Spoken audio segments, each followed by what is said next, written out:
برنامج دوشة وسط البلد. اهلا وسهلا بيكم في حلقه جديده. النهارده واحنا جايين نصور.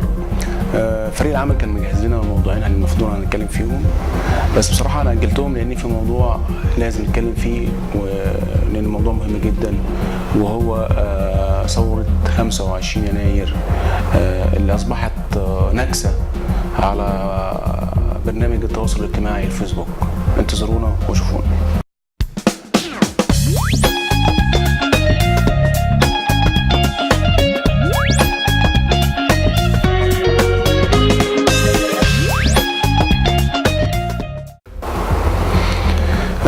النهارده واحنا بنتكلم عن ثوره 25 يناير، عايزين نقول لكم ان احنا هنتكلم من ثوره 25 يناير يعني من 2010 ولحد 2014، وفي خلال الفتره دي تم فيها حاجات كتيره قوي، الوحش والحلو.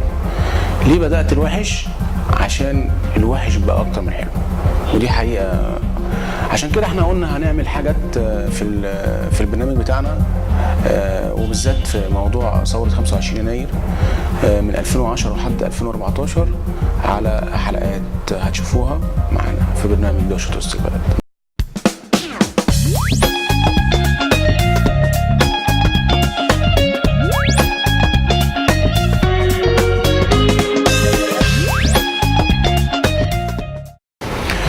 النهارده في أول حلقاتنا من سلسلة الفترة ما بين 2010 وحتى 2014. في ثورتنا 25 يناير بدايتها كانت بادئة إن إحنا بنقول عيش، حرية، عدالة اجتماعية. هنتكلم فيها أولا ليه ثورة 25 يناير قامت وعلى أي أساس. النهارده في 2000 واحنا في 2014 بدأت الناس تتكلم على الفيسبوك ان ثورة 25 يناير دي كانت نكسة.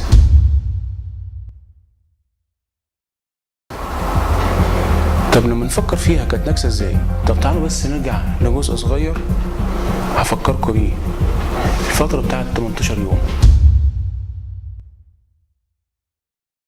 في الفترة من ما بين 25/1 لحد 11/2 اللي هم 18 يوم اللي احنا قلنا عليهم، عايز افكر بس الناس اللي بتتكلم على ان ثورة 25 يناير دي نكسة. في خلال 18 يوم ما سمعناش عن جريمة قتل، ما سمعناش عن جريمة اغتصاب، ما سمعناش عن جريمة سرقة، ما سمعناش عن ان في كنايس اتحرقت.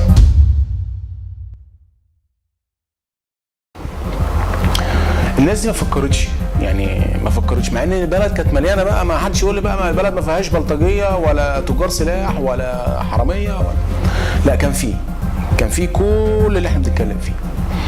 بس ليه؟ لان طبعا يعني عايز اقول لكم ان الفقير والغني وكله طلع عشان عايز يغير وضعه، يحس ان هو يعيش افضل ازاي؟ تحت شعار الناس نادوا بيه اول ما نزلوا الميدان، اللي هو عيش، حريه، وعداله اجتماعيه. نزول الناس ان الناس كلها كانت بتفكر انها تغير نظام فاسد، جزء في عضو الانسان فاسد فهيشيلوه.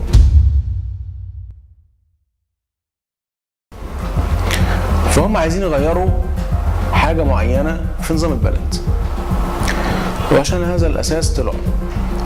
طبعا هي القصه كلها ما كانتش ان هو يمشي مبارك، ولكن الموضوع مش كده. الموضوع كله باختصار ان اللي حصل كان في ظلم، والظلم ده قايم من رجال اعمال، وزراء، ناس فاسدين عايزين يمشوه. كلهم كانوا مستولين على مجلس الشعب، وكانت الامور كانت ماشيه نظام، يعني مصالح، والبلد كلها كانت بتاعتهم. لكن دلوقتي احنا لما جينا بنتكلم دلوقتي ومن خلال الاحداث اللي بتدور ان احنا شايفين الناس بتقول لك عليها نكسه، لازم كان يبقى لينا حد احنا كمجموعه عمل ان احنا نتكلم فيها. وبصراحه اولا احنا وانا عن نفسي كمقدم للبرنامج ان انا مؤمن بثوره 25 يناير. الناس ما بتفكرش، يعني ما فيش رئيس هيجي بعد كده يمسكنا 30 سنه. تمام. لكن انا يعني كل ده انا بقولها خطوات سريعه، ولكن انا هقول لكم الناس اللي بتقول على ثوره 25 يناير دي نكسه، دي انتوا النكسه بقى يعني، معلش مع احترامي. لكن انا بتكلم من وجهه نظري ايه بقى. حصل في 25 يناير احداث كتيره قوي قوي قوي وحشه وحلوه، لكن الوحش بتاعها اكتر. فانا هنتكلم على الوحش، لان الوحش بدا يظهر. احنا كشعب لما نزلنا 18 يوم وحصل اللي حصل فيه، وفي الفتره دي زي ما قلت ما حصلش فيها اي حوادث من اي نوع.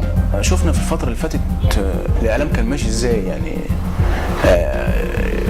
يعني تيجي تبص للناس، اذا كان بقى صحفيين، اعلاميين، ممثلين، سياسيين، فيهم اللي مستمر من بعد ما قامت ثوره 25 يناير وعنده يقين ان مبارك هو الشخصيه الممتازه اللي كانت ماسكه مصر، وما غيرش رايه. ولكن تعالوا بقى بصوا للاحداث المتطوره. في ناس كتير قوي شويه تروح لك مع مبارك، شويه تروح لك مع مرسي، شويه تروح لك مع المجلس العسكري، شويه تروح لك مع السيسي. الناس دي بتنافق نفسها يعني، داخله في حوارات هي بتمشي يعني، بيقول لك ايه، عاش الملك مات الملك. لا، احنا لازم نكون نتكلم بصراحه. الناس بدات تخون 25 وده شيء صعب.